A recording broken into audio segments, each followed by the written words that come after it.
Hola, muchas bendiciones. Nuevamente estoy por aquí en Abriendo los Tesoros para que juntos podamos seguir estudiando las Escrituras y extraer todos esos tesoros hermosos que el Señor nos ha dejado para nuestro crecimiento y madurez. Comencemos en oración, ¿les parece? Inclina tu cabeza ahí donde estás y Padre Celestial, nos acercamos a ti en este momento, Padre, para decirte que te amamos, Señor, que glorificamos tu nombre, Padre, y que nos acercamos hoy, Señor, a este tiempo de estudio de tu palabra, Padre, para poder seguir extrayendo, Señor, esos tesoros hermosos que tú tienes para cada uno de nosotros, Padre. Señor, glorifícate en este tiempo. Ayúdanos, Espíritu Santo. Danos claridad mental, Señor, tanto a mí para exponer como a cada uno de los que escuchen, Señor, este vídeo, Padre, esta clase, para que también de igual manera, Señor, puedan entender, Dios mío, y aplicar toda la enseñanza que tú traes, Señor, para nosotros en el día de hoy. Necesitamos tu ayuda, necesitamos tu bendición, tu guía, Padre. Así que en tus manos nos ponemos en este momento, en el nombre de Jesús. Amén y amén. Como pueden ver, aquí tengo un vaso de agua, porque la verdad, tengo una sed tremenda. ¿Y saben qué? El agua está compuesta por 2 átomos de hidrógeno y 1 de oxígeno. Y el agua se puede encontrar en estado sólido, como el hielo, gaseoso, como el vapor, y líquido, como en esta ocasión. Y yo la verdad sigo teniendo mucha sed. El agua es el principal componente del cuerpo humano y consumirla, beberla, tiene muchísimos beneficios. Y aquí la tengo, fresquita, cristalina, y la verdad es que yo sigo teniendo mucha sed. La realidad, amigos, es que yo puedo conocer todo acerca del agua. Cuál es su composición, en qué estado se encuentra, qué produce en el ser humano. Pero para mí, ¿cuál es la única forma de calmar mi sed? ¿Calmará mi sed el agua que se queda en el interior del vaso? Pues claro que no. El agua que saciará mi sed será la que yo beba.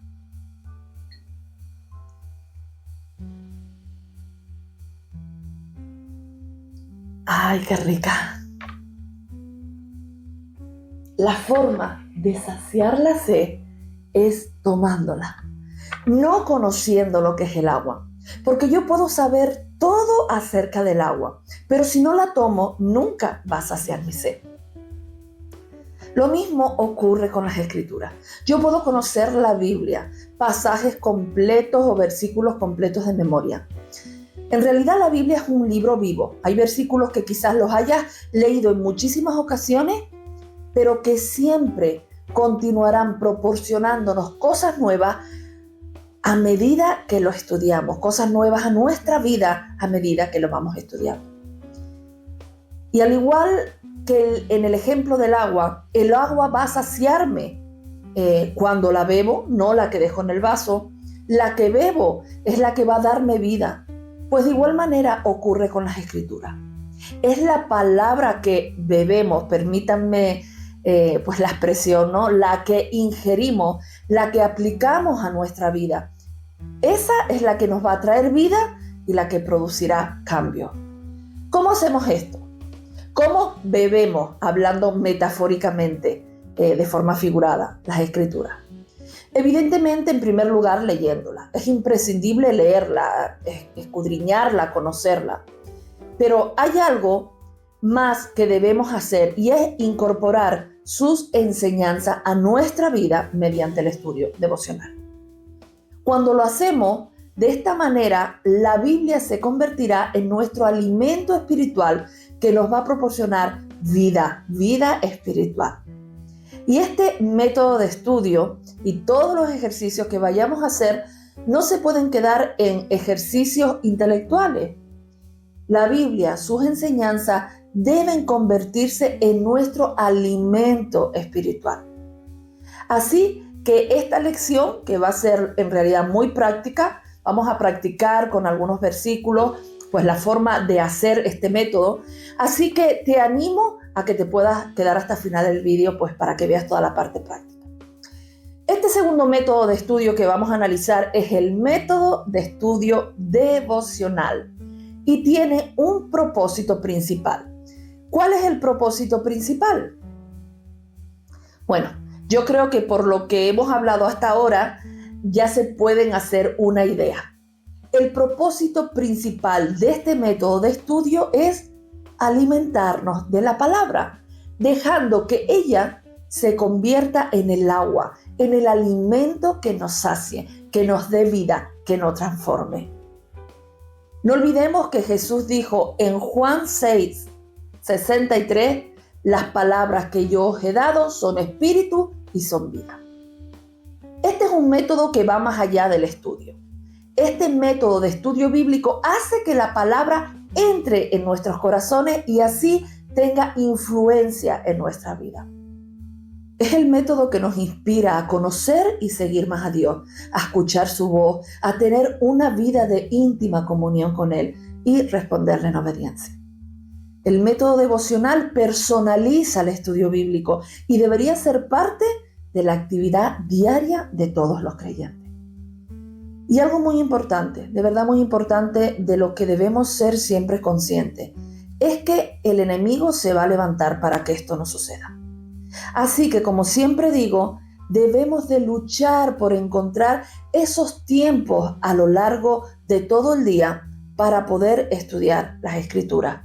Y hacerlo así, de esta forma devocional, nos ayudará a conocer a Dios de una manera más personal. Como siempre digo también, esto es maravilloso, de verdad es maravilloso. Debemos de luchar por ese tiempo de estudio personal de las Escrituras. Devocional, ¿por qué este nombre?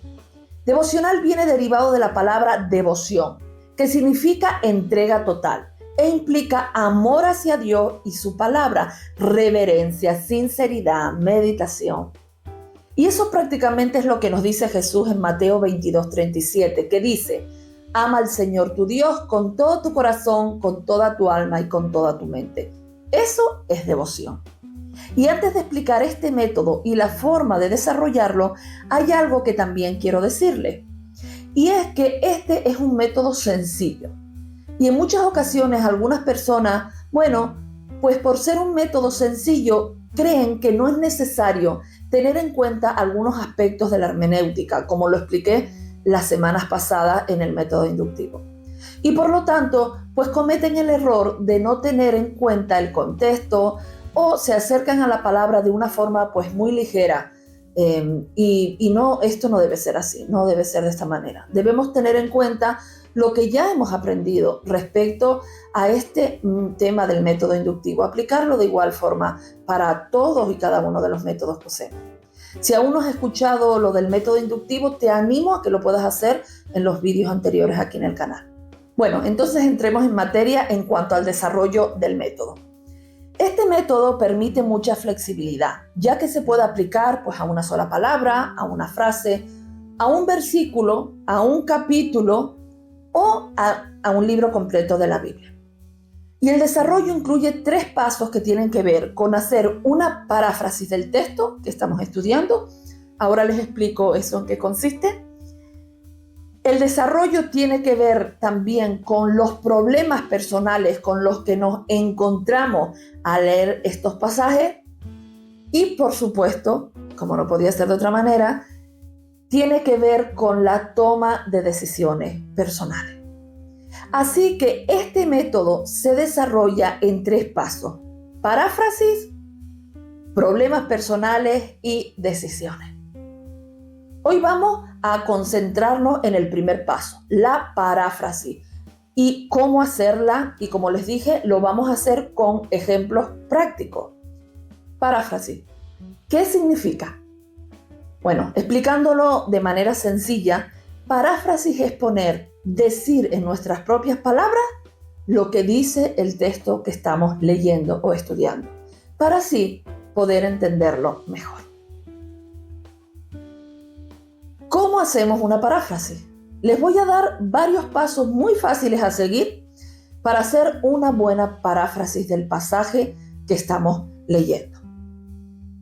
Y vamos a hacerlo, como les dije, poniendo ejemplos para que de esta manera sea mucho más fácil entender cómo se hace. En primer lugar, debemos escoger la porción bíblica y leerla varias veces en actitud devocional, es decir, con reverencia, con meditación. Y para poder escoger la porción bíblica a estudiar, puedes hacerlo de la lectura diaria. Cuando estés leyendo la Biblia, pues anota los versículos que son interesantes, que te parecen más interesantes o en los que Dios te está hablando de una manera especial. Quizá en ese momento no los vayas a estudiar, pero bueno, puedes acudir más tarde a ellos y usar este método de estudio devocional para escudriñarlo.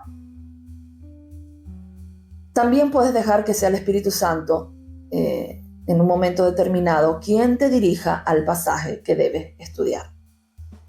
Los pasajes o versículos más apropiados para este tipo de estudio son los que tienen directrices, donde nos hablan de cosas que tenemos que hacer, cómo tenemos que hacerlas.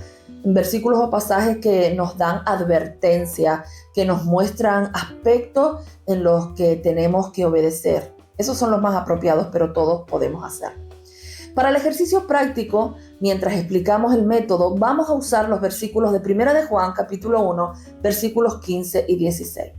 Los leeremos de la versión Reina Valera y dice así: No améis al mundo ni las cosas que están en el mundo. Si alguno ama al mundo, el amor del Padre no está en él.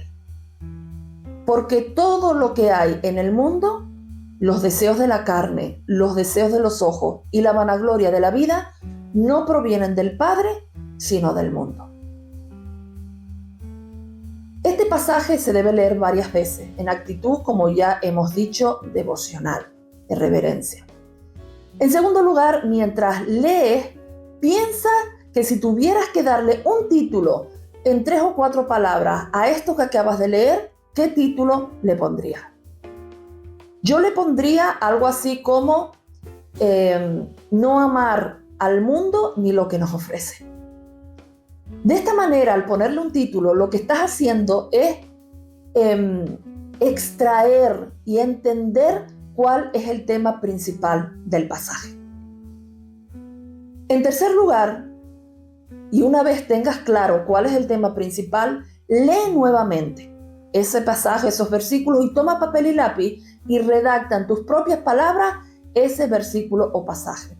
Esto justamente es hacer la paráfrasis, poner en tus propias palabras lo que estás leyendo. Observa cada palabra que sea importante en ese versículo, combínala con un sinónimo, que es lo que significa, usa un diccionario para eso, y de esta manera lo podrás entender todo mucho mejor. En cuarto lugar, investiga lo que sucede en ese pasaje, haciendo las preguntas que ya aprendimos en el método inductivo, en la parte de observación. Recuerden que teníamos que hacer las preguntas al texto, pues usando quién, cómo, cuándo, dónde, todo eso ya lo hemos visto. Miramos el contexto también, vemos las palabras que se repiten, que son las palabras que refuerzan las ideas. De esta manera iremos descubriendo los hechos que nos está relatando. Y en nuestro cuaderno de notas de estudio podremos ir apuntando todo esto. Por ejemplo, ¿quién escribió esta carta? Pues la escribió Juan. ¿Para qué la escribió? ¿Cuál fue su propósito?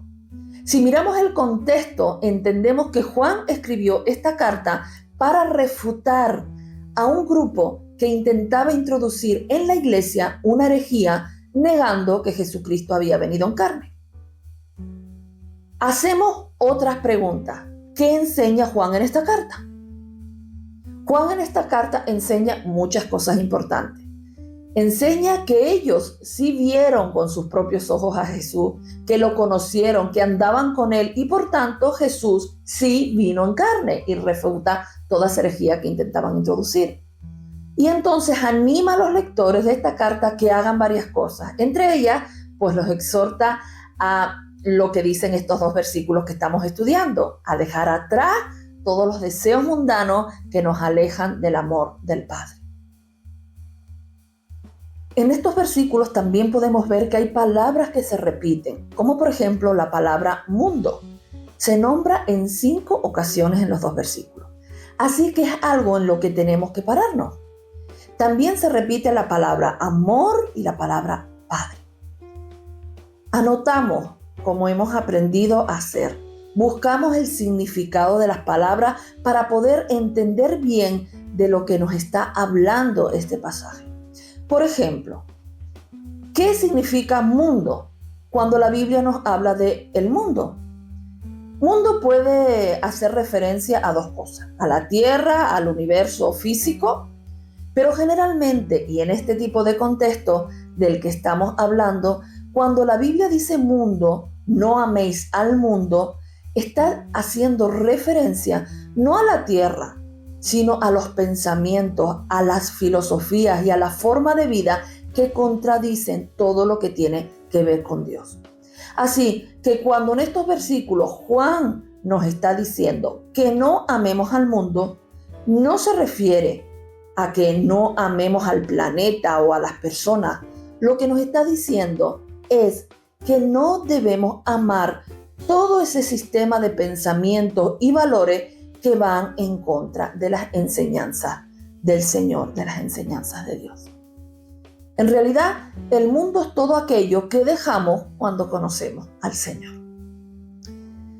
Así que lo que está diciendo Juan es que no ames todo eso y que no te dejes seducir o envolver por los deseos que ven los ojos o por lo que desea la carne. Tampoco por el orgullo, porque Dios no está en estas cosas, el amor de Dios no está en esto. Igualmente, si hay algunas palabras que no entendemos, debemos buscar su significado. Por ejemplo, la palabra vanagloria, ¿qué significa? El diccionario dice que es jactancia, presunción de los propios méritos o cualidades, es decir, vanidad, fanfarronería, altanería. Todo esto son sinónimos, ese orgullo malo desmedido. Todo eso es la vanagloria, y si entendemos su significado, pues entenderemos mejor lo que nos está diciendo este versículo. En quinto lugar, la paráfrasis no tiene que ajustarse de forma rígida al texto, es decir, palabra por palabra. No vamos poniendo un sinónimo de cada palabra, sino que una frase puede decirse con una sola palabra o viceversa. Una palabra, explicarse pues en una frase. Es como cuando alguien te pregunta de qué va una película que viste y le cuentas en un par de frases el tema de la película, el mensaje. Es algo parecido a esto. Tienes que exponer en tus propias palabras lo que significa eso que estás leyendo. Así que ya sabemos el tema general de ese pasaje cuando le pusimos al principio el título, ¿recuerdan? Y después de buscar el significado de las palabras que no entendamos, de estudiar un poco el texto, como acabamos de hacer ahora mismo, entonces podemos hacer la paráfrasis de esos 2 versículos. Vamos a hacerlo. Vamos a hacer la paráfrasis del versículo 15, que sería algo así. No amen al mundo, a todo el sistema que está en contra de las cosas de Dios, ni las cosas que ofrece, porque si hacemos esto, no tenemos el amor del Padre. Y en el versículo 16 sería algo así. Todo lo que hay en el mundo, lo que ven los ojos, que produce placer a la carne y que se desea intensamente, y también el ser engreídos, fanfarrones con nuestros propios méritos, nada de eso viene de Dios, sino que viene del mundo. ¿Se dan cuenta? Estamos poniendo en nuestras propias palabras lo que dicen los versículos. Evidentemente, tú puedes usar tus propias palabras para hacerlo. Y en sexto lugar, como resultado de este trabajo, la palabra de Dios nos habla personalmente en nuestro propio lenguaje para poder entenderlo perfectamente. Y cuando hacemos esto, cuando hacemos todo esto, entonces iremos a la segunda parte de este estudio, que son los problemas personales. Es decir, ¿qué significa todo esto que está diciendo el pasaje para mí de manera personal? ¿Cómo puedo mirarme como si fuera un espejo en esto que acabo de estudiar? Y entonces detectar las propias necesidades o debilidades que en este caso estos dos versículos me están revelando.